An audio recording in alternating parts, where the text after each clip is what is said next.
de la trilogie Instinct. Bienvenue dans les bonus. Je suis Eva Grinspan, éditrice chez Nathan Jeunesse. J'ai eu le plaisir de travailler sur toute la trilogie Instinct avec Vincent Vimino, que j'accueille ici. Bonjour Vincent. Bonjour Eva. Alors Vincent, en me replongeant en fait dans le tout premier synopsis que tu nous as envoyé, c'était en septembre 2009, je me suis aperçue que finalement tu avais quasiment tout prévu, la totalité de la trilogie. Tout était déjà beaucoup voilà, pensé, mais il y a aussi quelques éléments qui ont changé et je trouvais intéressant de discuter de ces différents éléments. Je pense tout d'abord, la première chose qui a changé, c'est que quand tu nous as proposé donc, ce synopsis avec déjà quelques premiers chapitres, tu avais pensé à un titre qui n'était pas Instinct. Qu'est-ce que c'était et pourquoi? Alors, le premier titre, c'était Entropie. Donc un titre un peu savant qui tournait autour de l'idée des anthropes et qui avait le mérite d'être un peu mystérieux, un peu incompréhensible, donc qui me plaisait beaucoup. Je l'avais validé en fait parce que j'avais discuté avec un copain astrophysicien et qui m'avait confirmé que l'entropie en science c'était quelque chose qui n'avait strictement rien à voir, et donc ça m'intéressait de brouiller un peu les cartes. Donc j'en étais super content, et puis quand je l'ai amené chez l'éditeur, vous m'avez dit ça va pas du tout, et voilà, donc je suis reparti relativement convaincu, parce que c'est vrai qu'un titre il faut le comprendre un minimum, et ensuite j'ai joué autour du latin, donc avec le nom du grizzly qui est Ursus arctos horribilis. J'avais pensé faire un premier tome qui s'appelait Horribilis, puis un deuxième tome qui s'appelait Vulgaris. C'était là encore très conceptuel, et puis en définitive j'ai compté sur vous pour trouver un bon titre.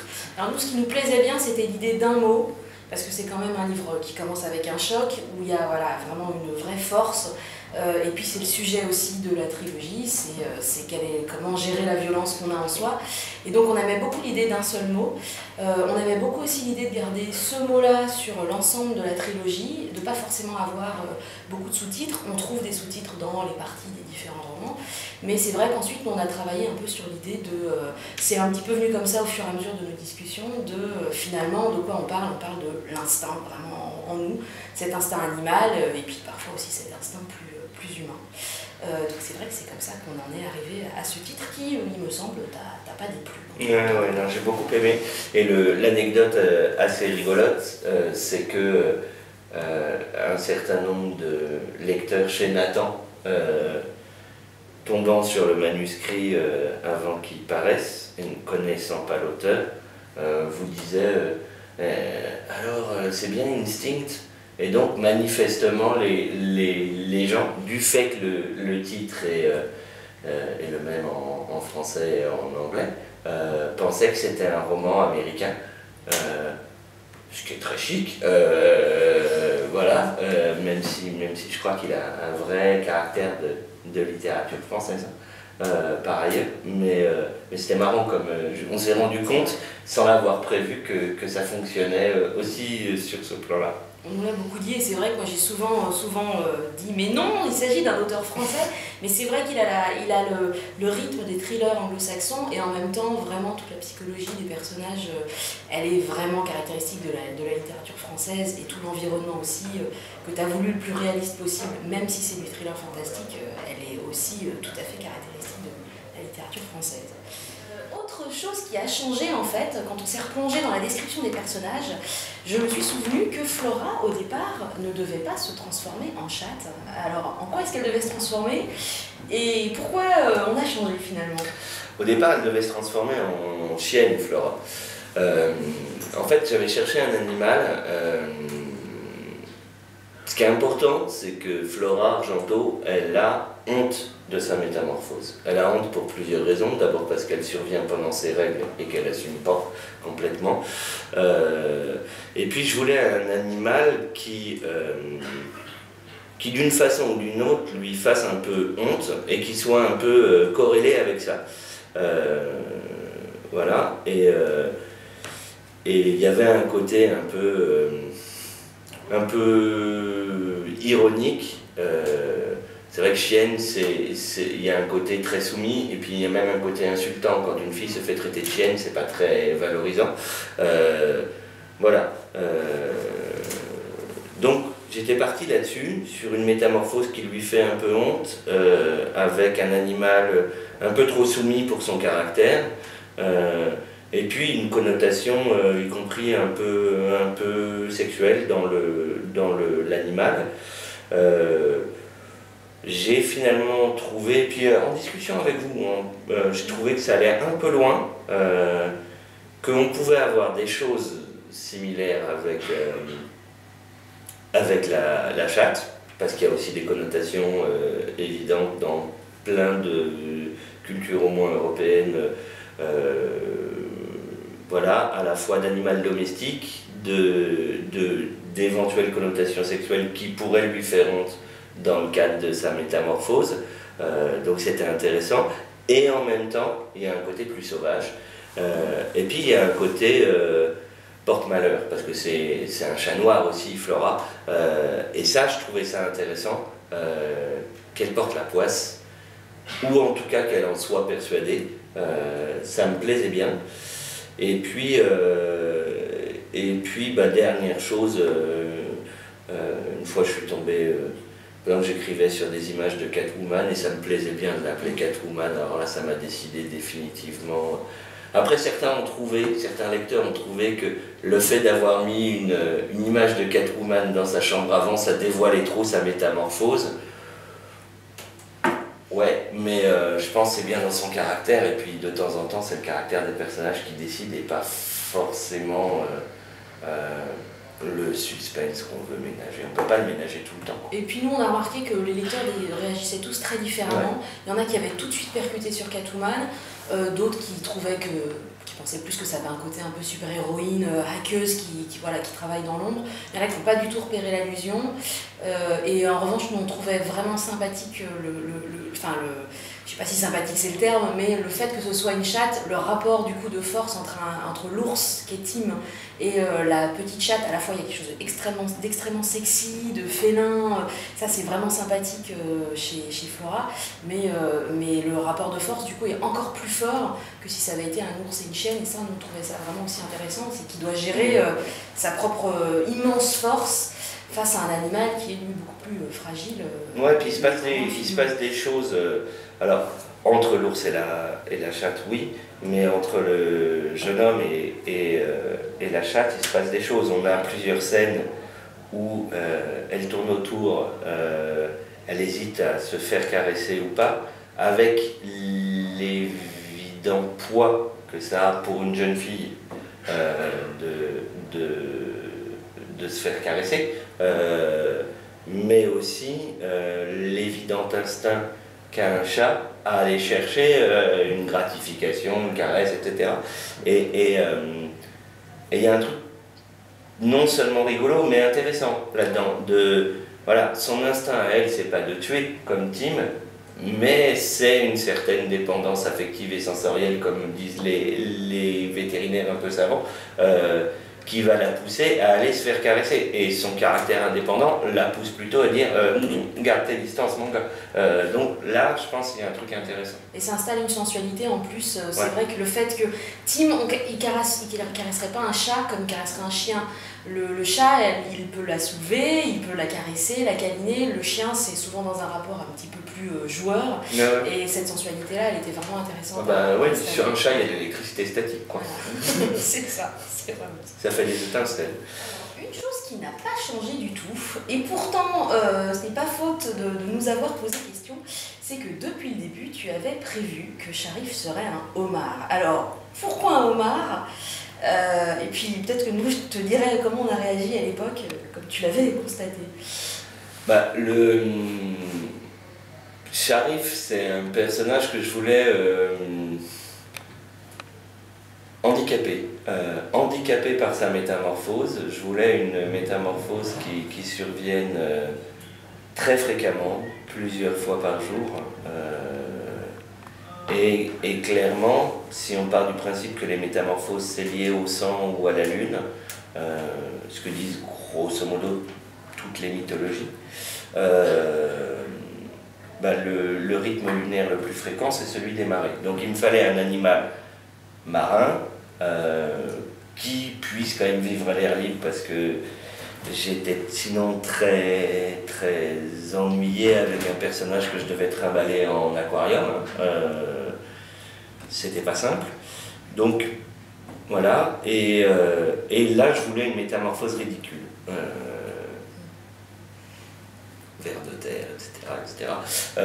On pense toujours aux métamorphoses à des trucs un peu nobles, il n'y a pas de raison. Alors une huître, ça aurait été un peu statique. Voilà, l'idée d'un crustacé s'est imposée. Après, homard plutôt que langouste ou crabe, juste pour le plaisir du pauvre jeu de mots avec Omar Sharif, quoi. Là, je me suis fait plaisir. Voilà, et puis du coup, ça a un peu dessiné un certain nombre de traits de caractère du personnage.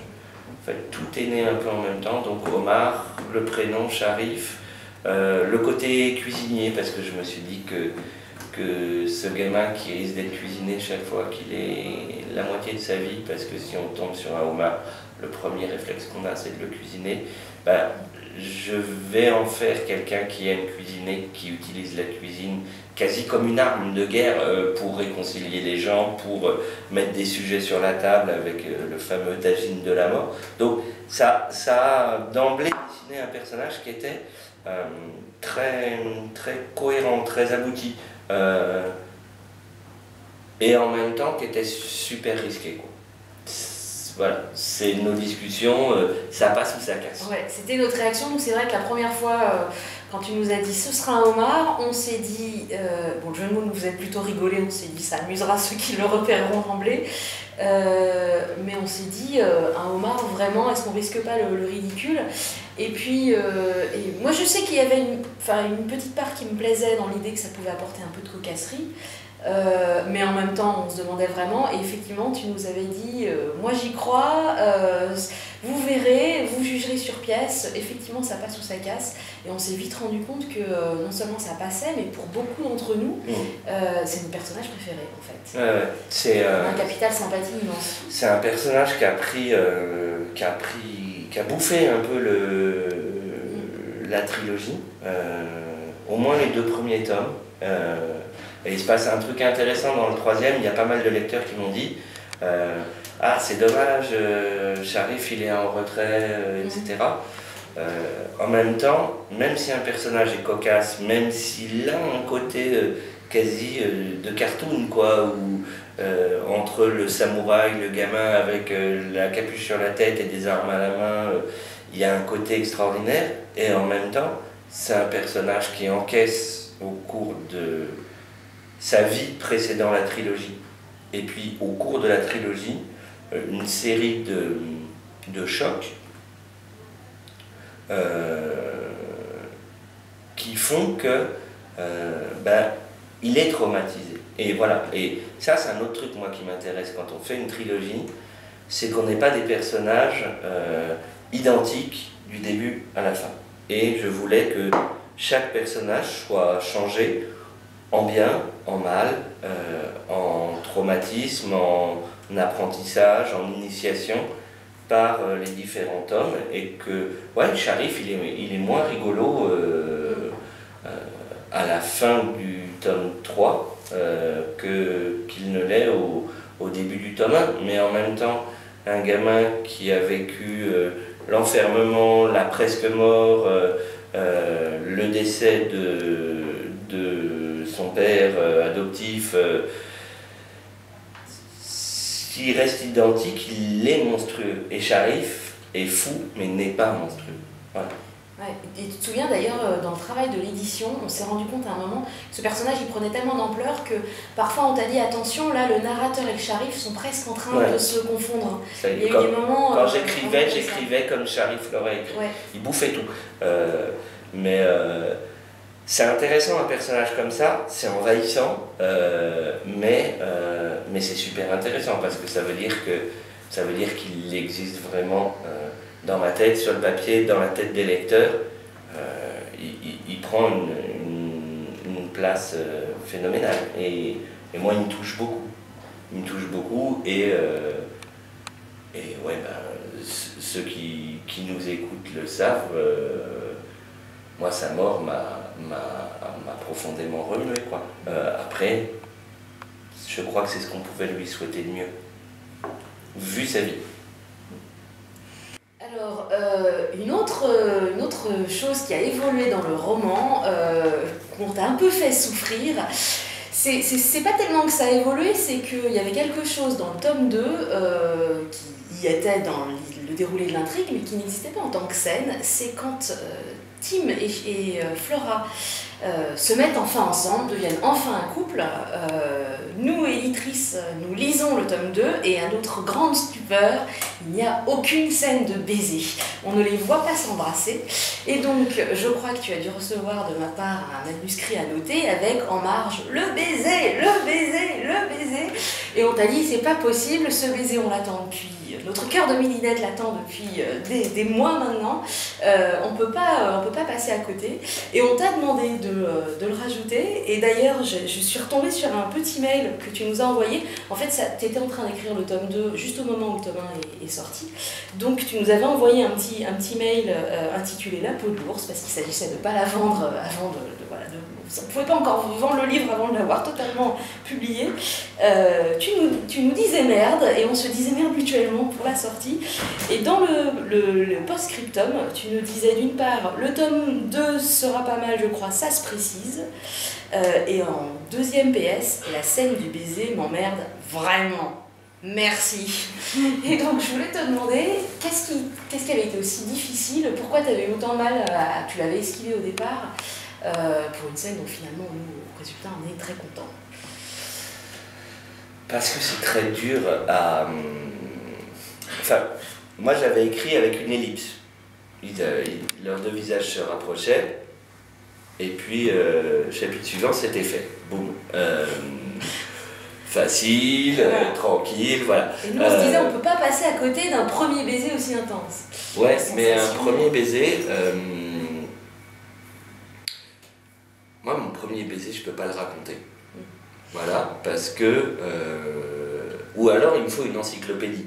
Il y a à la fois une découverte de sensations, de pure sensualité, de voilà, mes lèvres contre les lèvres d'une autre, où je découvre ce que ça fait. Et en même temps, il y a un concentré d'idées, de questions, de qu'est-ce que je suis en train de faire, qu'est-ce que je suis en train de vivre, ah mais c'est ça que je suis que je trouve extrêmement difficile à rassembler sans être niais. Voilà, et je voulais pas qu'une scène de baiser soit niaise. Je voulais qu'elle soit... D'autant plus que Tim et Flora ont eu un peu de mal à passer à l'acte, que ça fait des mois qu'ils s'observent, se tournent autour, s'épient, s'aiment, se détestent, etc. Et qu'il y a, il y a dans ce baiser quelque chose qui rassemble, qui restaure, qui les lie. Et je trouvais ça suffisamment dur à écrire pour essayer de l'éviter. Voilà, parce qu'il n'y a pas de raison qu'on soit pas un peu feignant. Et voilà, quelque part, raconter la mort de quelqu'un, c'est très facile. C'est facile parce qu'il suffit d'être dans... La situation est suffisamment émouvante pour qu'en étant dans la retenue, et moi en l'écrivant et mon lecteur en la lisant, soit ému. Sur un baiser, c'est beaucoup plus difficile d'être juste sans être trivial ou fleur bleue ou un peu ridicule. Donc pour moi c'est un des trucs les plus compliqués à faire. Voilà, le sentiment amoureux est beaucoup plus difficile à décrire que les questions avant. Si je me demande est-ce que je suis amoureux, ça peut faire des bons chapitres. Si je me dis, ouais, je suis amoureux, super, Et ben, c'est un peu un type qui est amoureux, il a un sourire un peu niais. Parce que, et c'est cette niaiserie-là que je veux éviter. Même si, loin de moi l'idée de dire que le sentiment amoureux, c'est un sentiment niais. Pour moi, c'est ce qu'il y a de plus intéressant dans la vie. Mais, en même temps, c'est énorme. Énorme. Et donc, il fallait un tome complet et pas un chapitre, quoi. Mais bon, je l'ai fait. Hein. Mais tu l'as fait. Et nous, en le lisant, on était très contents et je pense qu'on n'est justement pas tombé dans le fleur bleue. Il y avait la touche qu'il fallait de romantisme et de maladresse aussi entre ces deux personnes. Et d'ailleurs, c'est amusant parce que je me dis que plus tard, tu sais qu'il y avait une scène que j'avais beaucoup aimée où tu ne décris pas d'ailleurs la chose, mais on sent bien qu'en gros ils ont fait l'amour pour la première fois. Ouais. Mais je me souviens qu'à l'époque, je t'avais dit que j'aimais beaucoup justement le fait que tout n'était que évoqué. On avait Tim et Flora dans le même lit, mais ça se faisait de façon très elliptique. Et finalement, il n'y avait pas forcément besoin d'en dire plus. La sensualité était là, et en fait, les premières barrières, on les avait déjà dépassées avec le premier baiser. Finalement, ensuite, ça restait de l'ordre de leur intimité à eux, ça installait une atmosphère sensuelle suffisante. Ouais. C'est vrai que et ce qui est marrant, c'est que sur cette scène d'amour, je suis dans la tête de Flora, et que c'est plus facile. Parce que moi je ne suis pas une fille, et donc voilà, je suis à distance. Le premier baiser, il fallait que je sois un peu dans la tête de Tim, donc je raconte, j'ai le même âge que Tim quand j'ai mon premier baiser, à 17 ans, que je raconte le truc, que je rende compte de ça, en étant un peu honnête. C'est plus facile avec une fille de 16 ans qu'avec voilà. Elle, j'étais dans de la fiction pure. Lui, je devais rendre compte aussi d'une expérience, et c'est plus compliqué. Il y a une chose qui a évolué depuis le début de la trilogie. C'est la question quand même qui traverse toute la trilogie, qui est qui a tué Ben, le frère de Tim. Comment est-ce qu'il est mort? Est-ce que tu savais dès le départ la réponse, déjà, quand tu as commencé? Non, je ne savais pas la réponse, et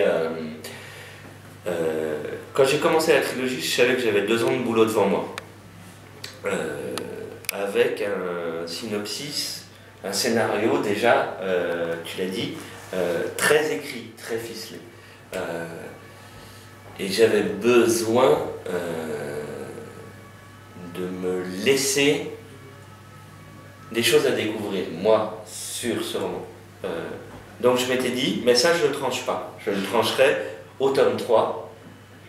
Je sais que c'est une question qui va courir sur tout le roman. Donc je vais me donner des éléments qui peuvent laisser penser que Tim a pu tuer son frère. Je vais donner des éléments qui peuvent laisser penser que l'ours n'a pas forcément tué Ben, mais je trancherai au tome 3 en fonction de ce que j'aurais appris des personnages, et puis aussi en fonction de ce que je pourrais et voudrais leur infliger, parce qu'évidemment faire de Tim le meurtrier de son frère, fallait que je sois sûr qu'il puisse encaisser si je décidais de le faire. Voilà, donc c'est un mystère que je gardais pour moi. Et puis en fait, ce qui m'a intéressé à l'écriture, c'est de ne pas trancher. En définitive, dans le tome 3, on ne sait pas ce qui s'est passé, mais en revanche, j'ai un personnage qui se libère de cette question. Parce qu'en définitive, il y a un moment où il comprend qu'elle n'a pas d'importance, que ce qu'il a fait ou pu faire en dehors de sa volonté, de son choix, de son libre arbitre, importe peu. Et voilà, pour moi, Instinct, c'est une trilogie sur le libre arbitre, la volonté, les choix qu'on fait, les choix qu'on pose, leurs conséquences, le fait d'assumer ces conséquences-là, et aussi sur les choix que l'instinct suscite. qui sont pas forcément les pires. Hein. Parfois, par pur instinct, on va faire un truc, et on aurait pu y réfléchir pendant 107 ans, on n'aurait pas fait mieux. Il y a une sorte d'inspiration du moment, de grâce, ou d'instinct, oui, de ressenti, qui fait qu'on est bien là, à ce moment-là. Mais il y a aussi toute cette réflexion. Et j'aime bien la façon dont ce mystère qui court dans les 2 premiers tomes se solde dans la première partie du tome 3 par une forme de libération, alors là, qui est une libération chamanique, qui est bien dans l'esprit de Tim et de son frère, puisque c'était des amoureux de culture amérindienne, et que ben voilà, c'est ça qui le libère lui. Et toi, dans ton esprit, finalement, est-ce que tu as résolu la question? Est-ce que tu sais si Tim a tué son frère? Ouais, je sais, mais certains jours, je sais qu'il l'a tué, et d'autres, je sais qu'il ne l'a pas tué. Mais quelque part, je m'en fiche. Peu importe. Il y a des raisons sérieuses de penser, au vu des autopsies, etc., que quand Ben a vu l'ours dans la voiture, il n'était pas mort. Est-ce que c'est le fait d'avoir vu l'ours qui a provoqué une terreur telle que ça l'a tué? Est-ce que c'est Tim, en essayant de secourir son frère, qui, avec ses griffes, a pu faire preuve de maladresse? Ou est-ce que ses griffes, c'est simplement l'ours constatant que son frère était un cadavre et le mutilant malgré lui, mais alors que c'était déjà trop tard? Je ne trancherai pas. Il y a des jours je joue avec telle idée et d'autres, mais peu importe. On sait que Ben a vu son frère transformé en ours, ça, il y a de bonnes raisons de le penser. Après ce qui s'est passé, moi j'ai pas tranché.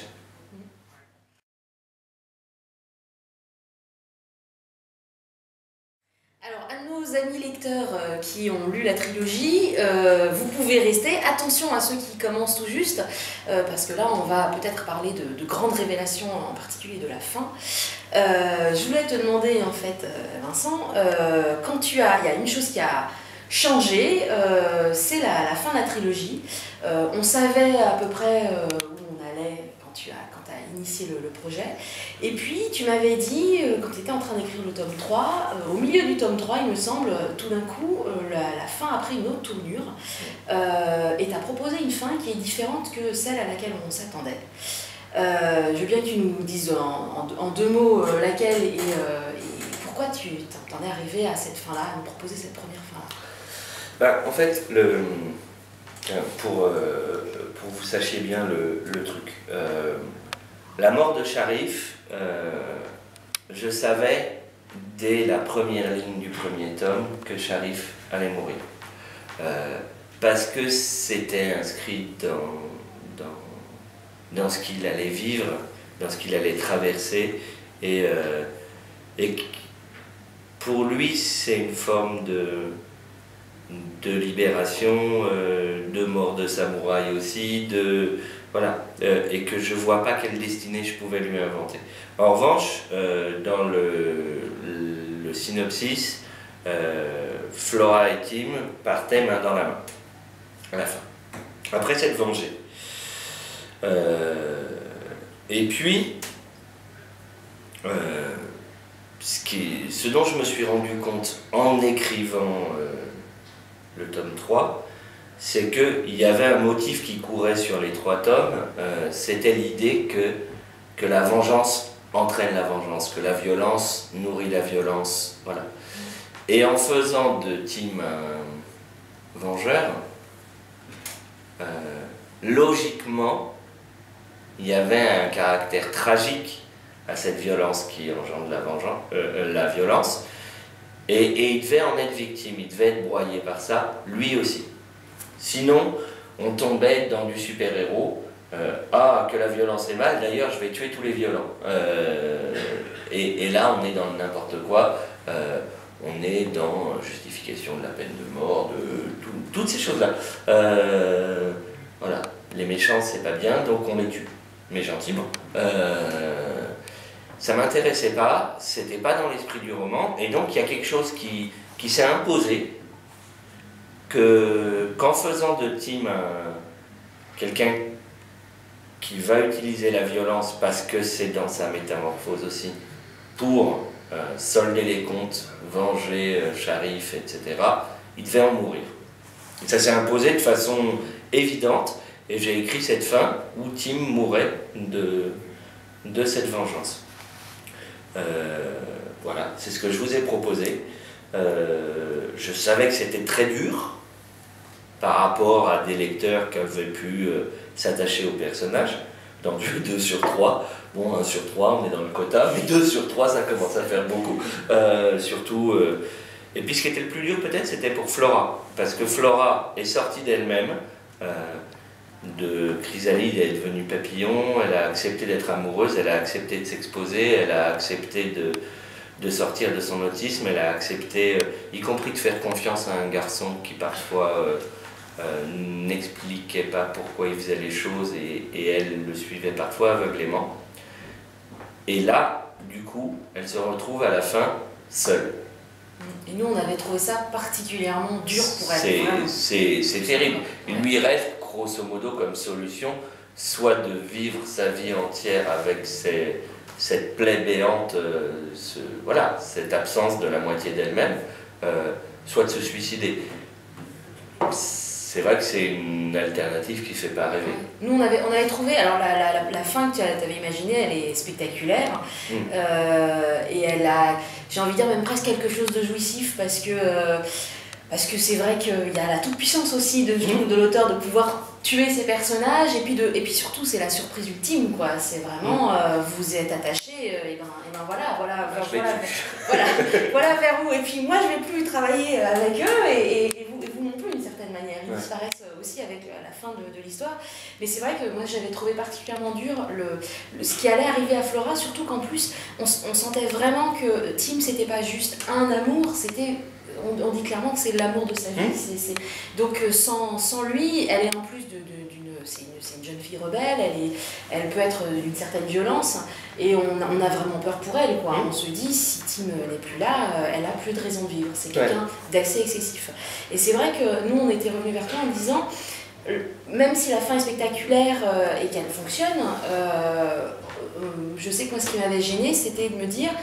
je trouvais ça intéressant que tu aies changé un peu de cap en cours de route, et assez tardivement en cours de route, parce que je me disais, là, il y a une question de cohérence avec le message que tu voulais porter, c'est-à-dire que tu voulais aussi quand même raconter à travers ces personnages comment gérer cette violence qu'il y a en soi. Et c'est vrai que ça nous inquiétait de porter ce message aussi désespéré, et c'est pour ça qu'on t'a proposé de trouver une autre façon, non pas de faire une fin hyper fleur bleue, parce que ça n'avait aucun intérêt en soi et ça n'aurait pas ressemblé à la trilogie, mais en revanche, de proposer une fin qui ressemble un petit peu plus, avec quand même une note d'espoir, qui ressemble un petit peu plus à ce que finalement tu voulais raconter depuis le départ. Et du coup, comment ça s'est passé pour toi d'essayer de repenser cette fin? Qu'est-ce que tu en as pensé au final? Ça a été très compliqué de reprendre. Ça a été compliqué parce que j'avais tué un personnage et qu'il fallait que je lui invente un avenir. Et quelque part, ça supposait de le ressusciter, quoi. Et j'avais trinqué à mes 3 personnages à la fin du roman, mais en étant convaincu qu'il y en avait 2 qui étaient morts, quoi. Et là, c'est un peu compliqué de remettre les choses sur le tapis. Mais en même temps, moi j'avais entendu vos remarques sur le fait que c'était désespéré et qu'on peut faire quelque chose de sombre, on peut faire quelque chose de violent. Vous m'avez suivi, y compris à certains moments où on a des scènes si on se place de façon objective, on a des scènes de quasi-cannibalisme. Hein. Quand Tim en temps course bouffe des gens, voilà, en termes de... C'est quand même assez violent. Vous m'avez suivi, vous m'avez jamais censuré ni quoi que ce soit, et là vous me dites c'est désespéré et c'est pas forcément ce qu'on a envie de porter, et c'est pas forcément ce que la trilogie portait jusque là. Donc je me suis dit bah ouais, il va falloir faire autre chose. J'ai eu du mal à reprendre Tim, à en refaire un personnage vivant, Mais je crois que je suis content de la deuxième fin. Je sais pas laquelle je préfère. J'aime bien les laisser tous les deux avec beaucoup de cicatrices, de plaies, de bosses. On les abandonne quand même très amochés, tous les deux. Très amochés mais vivants. Et c'est intéressant aussi. C'est intéressant, et c'est intéressant parce qu'ils sont sortis de la violence aussi. Voilà. Ils ont épargné Paul Hugot. Et donc il y a aussi une cohérence. C'est eux qui sont sortis du cycle de la violence. Et donc ils n'ont pas été complètement broyés par elle. Mais j'ai eu des réactions de lecteurs qui disaient « Ouais, c'est dommage qu'ils n'aient pas tué les méchants. » Bah non, c'est pas dommage. Je suis content. Je trouve que ça ressemble plus à la vraie vie d'une certaine manière, c'est-à-dire que dans la vraie vie, on ne tue pas forcément les méchants, on apprend à vivre avec ses blessures et c'est une forme de réalisme peut-être un peu plus poussée. Mais ceci dit, c'est vrai que nous, la première fin que tu avais proposée, on n'avait pas non plus envie d'en priver les lecteurs et c'est pour ça que vous la trouvez d'ailleurs on s'est dit qu'on allait pouvoir proposer aussi aux lecteurs la fin alternative et c'est pour ça qu'on a voulu pouvoir donner accès à tous les lecteurs quand ils ont terminé la trilogie à cette première fin imaginée par Vincent. Qui n'est pas d'ailleurs forcément... Moi, ce qui m'intéresse en fait, c'est que au départ, je pensais qu'une fin sombre faisait plus réaliste, plus réel. Ouais, dans le réel, les gentils meurent et les méchants triomphent. Et en fait, cette première fin, elle a un côté tragédie grecque. Voilà, la malédiction du héros qui va au bout de son destin et qui en meurt. Et la tragédie grecque ou la tragédie classique française, c'est pas forcément vrai non plus. Et en définitive, se retrouver avec des personnages pleins de plaies, de bosses, qui n'ont pas résolu tout ce qu'ils devaient résoudre, mais qui choisissent de vivre et d'essayer de continuer comme ça, est-ce qu'on n'est pas plus près du réel au final? J'en sais rien. C'est moins le petit roman noir ou la tragédie classique parfaite avec le personnage du début qui meurt à la fin. Et voilà, la boucle est bouclée, mais c'est intéressant. Et du coup, moi, ça m'intéresse de les abandonner sur un pont en Europe de l'Est, ou voilà, et de me demander aujourd'hui qu'est-ce qu'ils deviennent. Parce que je me demande de temps en temps, qu'est-ce qu'ils deviennent. Et qu'un jour, peut-être, on les reprendra, on verra. Alors, pour terminer, Vincent, je regardais un peu, tu nous as envoyé, donc en septembre 2009, ce synopsis. Le dernier tome de la trilogie est sorti en mars 2012, donc quand même une aventure qui a duré plus de 2 ans. T'étais dans quel état d'esprit quand t'es passé par quelles étapes quand t'as écrit ces 3 tomes que t'as écrit en plus les uns après les autres?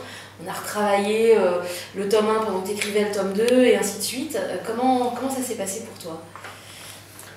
Ça a été un peu les montagnes russes, mais j'ai envie de dire que n'importe qui d'entre nous, sur 2 ans et demi, passe par différents états d'esprit, à cause de son boulot, à cause de son écriture, ou à cause de tout le reste, la vie, voilà. Il faut arriver, ce qui est un peu compliqué, il faut arriver à ce que notre état d'esprit, pour des raisons qui parfois n'ont rien à voir, ne pollue pas l'évolution des personnages. C'est-à-dire le jour où vous êtes de mauvaise humeur, vous avez envie de faire du mal à vos personnages, ou vous trouvez qu'eux doivent être de mauvaise humeur, et c'est pas forcément juste. Le premier tome est né très facilement. Il y a eu du boulot, hein, mais voilà, les personnages se sont imposés. J'avais envie de raconter des métamorphoses dans la tête de celui qui se métamorphose. Ça s'est bien passé. Il est bien né, et puis il se passe le truc super où tout d'un coup l'éditeur vous dit ouais, on tient un texte, où les premiers libraires qui le reçoivent disent ouais, c'est vraiment un texte, et où, voilà, où il y a un coup de cœur RTL qui fait que ça démarre bien, où vous avez les premières critiques sur des blogs, etc., qui disent ouais, c'est super, on attend la suite, tout va bien, mais du coup, le deuxième tome qui a été plus compliqué à faire naître, Parce que c'est toujours plus dur de faire un tome 2. Parce qu'il ne faut pas finir l'histoire, mais on ne peut plus avoir la fraîcheur de quand on la commence. Donc c'est un peu bâtard comme place, hein, la place du numéro 2 dans une famille, ni l'aîné, ni le petit dernier. Voilà. Et parce qu'en plus il y avait une pression, quoi. Il y avait une pression de... j'avais bien réussi le tome 1, tout le monde me le disait au moins, puis moi je l'avais senti, quoi, il était bien né. Et là, il sortait pas aussi naturellement, le tome 2. Et je me disais, ouais, non, je suis en train de gâcher le truc, quoi. Je suis en train de gâcher le truc. Et c'est Flora un peu qui m'a sauvé la vie, parce que au fur et à mesure, elle a occupé le tome 2, elle s'est ouverte, elle s'est épanouie, elle a aussi mené l'action finale dans le labo, hein, clairement. Et c'est vraiment elle qui, par cette... j'avais prévu de la faire s'épanouir dans le tome 3. Et ben non, elle s'est épanouie plus tôt et c'est elle qui a sauvé le tome 2. Voilà. Ça a été... je suis très reconnaissant à ce personnage-là qui, au final, est peut-être à cause de ça mon préféré, parce qu'elle m'a sauvé un bouquin qui m'inquiétait. Et puis bah, le tome 3, il est né lui aussi assez facilement. J'avais des choses importantes à régler. La vérité ou l'absence de vérité sur ce qu'a fait Tim, la mort de Sharif, la vengeance finale. Là, les enjeux sont tellement forts et puis les personnages existent tellement. Ils ont traversé déjà 2 ans de vie commune. Ils ont subi des deuils, ils ont subi des épreuves, des traumatismes, des amours, voilà.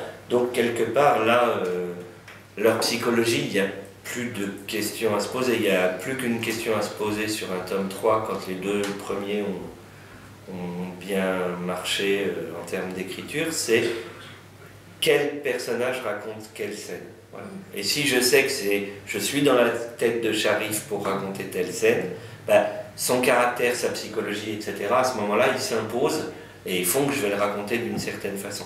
Mais là, c'est très plaisant parce qu'on a des personnages qui existent, vraiment, déjà, qui sont installés, et ben on peut jouer avec, quoi. On peut jouer avec et se dire, allez, tel personnage va prendre les commandes sur telle partie du bouquin. Mais ouais, et ça c'est très plaisant, et en termes d'état d'esprit, il y a des moments où c'est l'état d'esprit extérieur qui risque de polluer les bouquins, puis il y a des moments où c'est l'état d'esprit de l'écriture qui s'impose à l'extérieur. Et c'est vrai que j'ai écrit le tome 3 dans une certaine... Enfin, c'était plaisant, même si c'était par moments un peu impressionnant, mais c'était plaisant, et du coup j'étais de bonne humeur, c'était bien pour mes profs, quoi.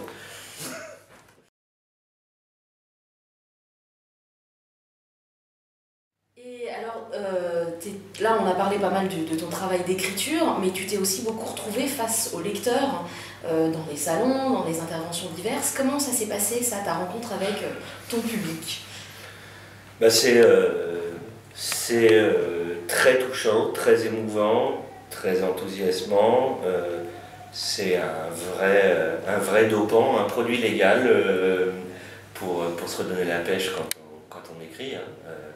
Clairement, de se rendre compte que pour certains lecteurs, soit tel roman compte un peu, soit tel personnage les a touchés au point qu'ils en parlent comme ils parleraient de quelqu'un qui existe.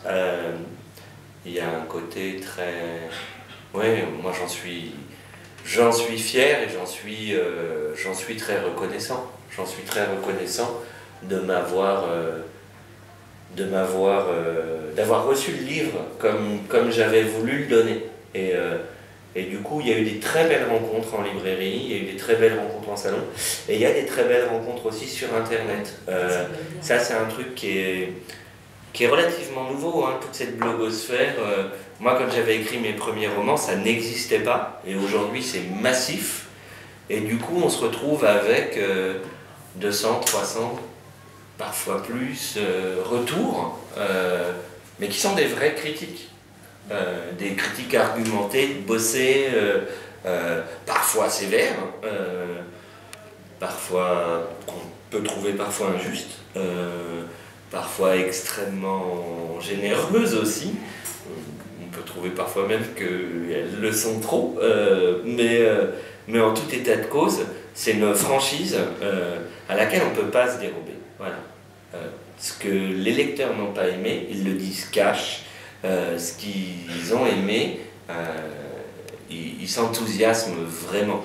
Et ça, pour un auteur, c'est génial. C'est génial, c'est une responsabilité. On les reçoit. Moi, j'y réponds assez peu. J'interviens assez peu sur les blogs parce que, quelque part, j'ai envie de dire, le bouquin, il ne m'appartient pas plus qu'à chaque lecteur une fois qu'il est fini. Avant, j'ai pu faire tout ce que je voulais dedans. Une fois qu'il est sorti, c'est pas à moi de dire voilà ce que vous devez penser en lisant ce livre, voilà ce que vous devez aimer, voilà ce que vous devez comprendre. Il appartient à chaque blogueur autant qu'à moi. Voilà. Mais en tout cas, ouais, moi c'est un truc, je lis les critiques chaque semaine, je me fais une recherche Google de la dernière semaine sur le bouquin et ça booste. Ça met la pression. Sur le tome 2, ça m'a mis une méchante pression parce qu'il y avait plein de blogueurs qui avaient écrit vivement le tome 2 en espérant qu'il soit à la hauteur. Moi, j'étais en pleine écriture du tome 2 et je me disais, il n'est pas à la hauteur, il n'est pas à la hauteur. Par rapport justement à tous ces retours que tu as eus, beaucoup sur les blogs, dans les salons, tous ces retours du public, est-ce que finalement ça a fini par même influencer ton écriture, que ce soit dans le bon ou dans le mauvais d'ailleurs? Influencer dans l'intrigue, non. Je savais ce que je voulais raconter et quelque part je ne crois pas que les blogueurs aient envie que leurs idées influencent l'auteur. Voilà. Après, là où ça a joué, c'est que d'une part ça m'a montré que les personnages existaient, qu'il y avait des questions autour d'eux, des questions de cohérence, de vraisemblance, voilà. Les avis des plus jeunes lecteurs ont beaucoup compté parce que ils sont un peu plus éloignés en âge et que je veux écrire aussi pour eux. En termes de cohérence de mes personnages et de façon de les toucher, ça m'importait. Donc ça a pu jouer un peu sur la place. Par exemple, Sharif, qui était un personnage très apprécié, peut-être qu'il a pris de plus en plus de place parce que c'était un peu la star des blogueurs, quoi. Au moins sur Insta, hein. Je dis pas que c'était une star en soi, mais voilà. Et puis après, moi je me souviens de 2 ou 3 questions, 2 ou 3 moments. Alors je me souviens d'un blogueur écrivant à propos du tome 2, c'est n'importe quoi, une fille de 16 ans et un garçon de 17 ans qui se fiancent au cours d'une cérémonie, qui se promettent l'amour pour toujours, ça n'existe pas. Bon, ça m'a posé question, est-ce que je suis vraisemblable ou pas? Alors, j'avais un côté rassuré, c'est que moi, c'est ce que j'ai fait avec ma femme, Juliette, qui est ma femme encore aujourd'hui, 25 ans après. On s'est rencontrés à 16 et 17 ans, on s'est dit, ouais, je crois que c'est pour la vie, et 25 ans après, je touche du bois, ça a l'air d'être pour la vie, et on rigole toujours autant. Donc, j'ai failli répondre ça sur le blog, et puis je me suis dit, non, c'est pas sur le blog qu'il faut répondre, il faut que le tome 3, il raconte effectivement 2 personnages qui se sont promis ça au cours d'une cérémonie qu'on leur a un peu imposée, que Sharif a mis en scène, etc. Mais qu'ils le vivent vraiment, et qu'on y croit vraiment. Et je crois qu'à la fin du tome 3, l'amour de Flora et Tim, on y croit. Et puis je me souviens aussi, alors, c'est un souvenir un peu triomphal. Le lendemain de la sortie du tome 2, d'une part, il y avait sur des sites marchands type Fnac, choses comme ça, il y avait déjà des coups de cœur, des trucs, et puis il était bien placé dans la liste des lectures. Et puis il y avait déjà plein de blogueurs qui avaient chroniqué le tome 2. Alors que le tome 1, il avait fallu logiquement attendre quelques semaines pour qu'il y ait la première chronique. Et là, tu as le sentiment que, oui, il y avait des gens qui attendaient la sortie du tome 2, qui sont allés le chercher en librairie le jour de la sortie, ou etc., et qui l'ont lu très vite. Et tu te dis, waouh, ça y est, il y a des gens qui attendent la suite des aventures de Tim, Flora et Sharif. Et ça, moi j'étais dans le sud de la France, j'étais relativement en vacances parce que j'avais fini le boulot sur le tome 2, le tome 3 se passait bien, tout ça. Et c'est vraiment un sentiment de... il s'est passé quelque chose avec cette série, ils sont bien nés, quoi. Voilà, ça s'est bien passé et on est content dans ce cas, on est vraiment content. Et bon, écoute, j'espère que ça vous aura un petit peu éclairé, vous lecteurs de la trilogie, sur les coulisses et peut-être donné envie ensuite de relire, voire de lire la suite des romans de Vincent. Merci Vincent Merci Eva. pour cet entretien et à bientôt j'espère. Au revoir.